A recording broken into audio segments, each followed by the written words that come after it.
Today's episode's going to be a little different. I had another topic scheduled for this week, but I want to talk about dealing with difficult moments that life deals us when we get sober. This is very fresh for me, as someone I love very much had a massive loss in their life this morning. I'm going to skip the intro. I might ramble through this episode a bit, but I thought this would be important to talk when it's still raw. Here's the thing. Life can be tough at times. Tragedy doesn't stop just because we got sober. What we have to do is learn to deal with it differently and hopefully healthier ways. One of the greatest gifts in sobriety is being able to show up completely for the people in our lives and being able to support them when they need it the most. I know this could be especially difficult to do with people that are in recovery. Most people that have experienced addiction want to default to numbing our feelings. That is one of the main reasons I drank. Yeah, there were the fun aspects at first, being more social, having fun, hanging out with friends. But if I was to get completely honest, the core reason that I drank was to numb the emotions that I didn't know how to deal with.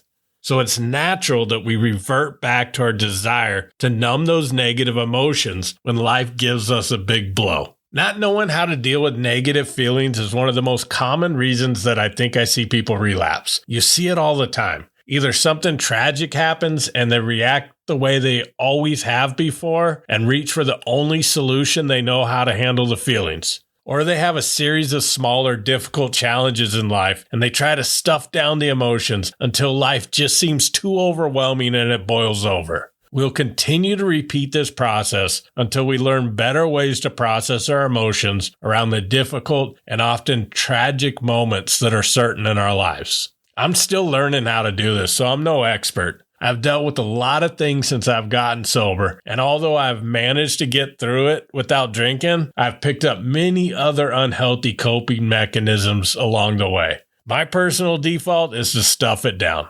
Hold back the tears. Don't talk about it. Shut down completely. At some point in my life, I picked up the belief that showing sadness equals showing weakness.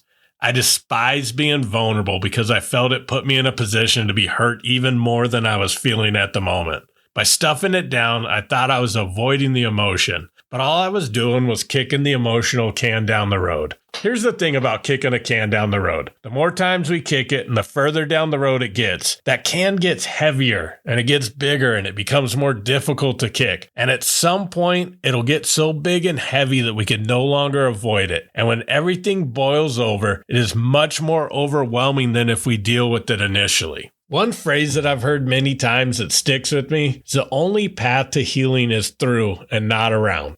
This is something I've been working on a lot over the last couple of years, and today I was able to put it in practice. I allowed myself to feel. I let myself cry when I felt the tears building up, and I'm allowing myself to be vulnerable. I have to tell you, this is not easy, and so many of my other unhealthy coping mechanisms are firing like crazy. The biggest one is trying to fix the situation. I cannot change what happened this morning, as some losses are permanent. But I desperately wanted to remove the pain that this person who experienced the loss is going through. I'm a fixer by nature, and this is something I cannot fix, so it bugs me.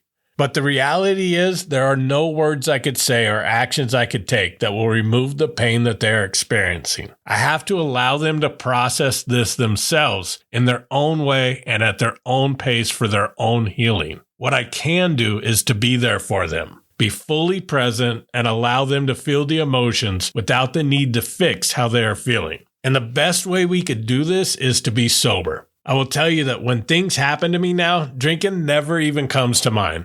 I know this can be hard to imagine for many people in recovery. If you're newly sober, I know that drinking is often the first thing that comes to mind, as it was for me when I was newly sober.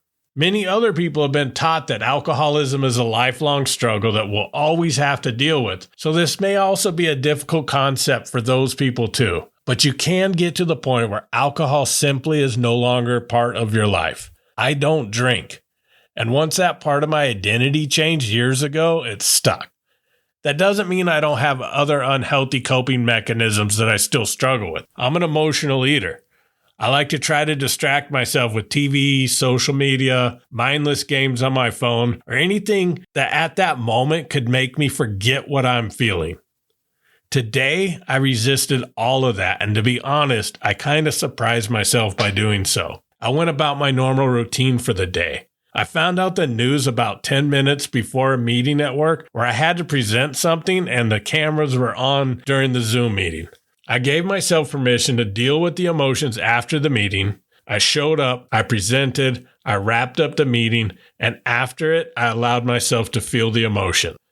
I still went to my appointment with my personal trainer at the gym. I came home and really then allowed myself to feel those emotions. And now I'm recording this podcast. There are two important things I did by doing that. One, I allowed myself to feel the emotions and I went about my normal daily routine. There's something important about still following your routine.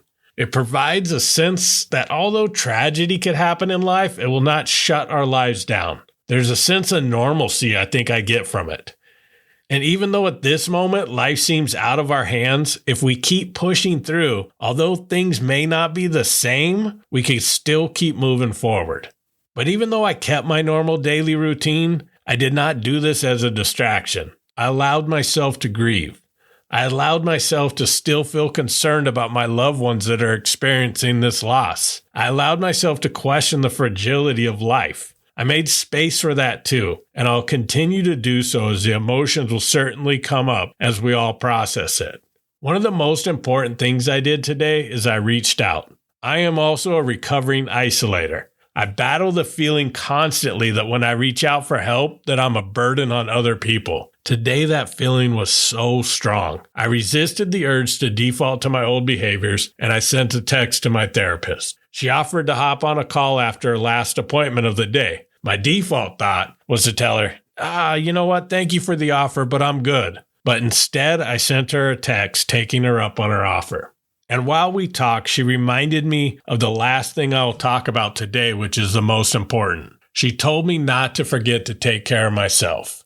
Tony Robbins always talks about the instructions you get during the pre-flight routine. The flight attendant will always tell you that during the case of an emergency, when the oxygen masks fall, that you should always put yours on first before putting yours on your child. Now, this just seems so backwards because our natural thought is to take care of our child first. But the reason that they tell you this is that if you don't put yours on first and you lose oxygen, you will not be able to help your child. So by putting your oxygen mask on first, it actually makes you more able to help the child. My desire to take care of my loved ones, especially when I know they're in so much pain, is so strong, I often prioritize it over taking care of myself. This seems to me like a noble thing to do. Putting other people first. But the best thing I could do in this situation is to be able to show up as the best version of myself in whatever capacity I'm needed. And I could only do that by taking care of myself first. So that is what I'm going to do. I'm going to wrap up this episode, eat something healthy for dinner, take some time to feel my emotions, continue to have compassion for the situation everybody's going through, get a good night's sleep, do my morning routine that gives me the best chance of setting my day up for success, and show up completely tomorrow in whatever capacity is needed of me. Here's the thing about a sober and happy lifestyle. It doesn't mean every day is filled with happiness. Life kicks us in the head still sometimes, and we'll go through many difficult things. But it is about having a life that we show up for on good days and on the bad ones. When we do that regularly, we will see that there's nothing we can't walk through. There is always a light at the end of even the darkest of tunnels. And sometimes the best part of life is being able to show up completely for the people we love when they need us the most. So with that, I'm going to close up this episode by saying no matter what life throws at you, you could still show up and live sober and happy.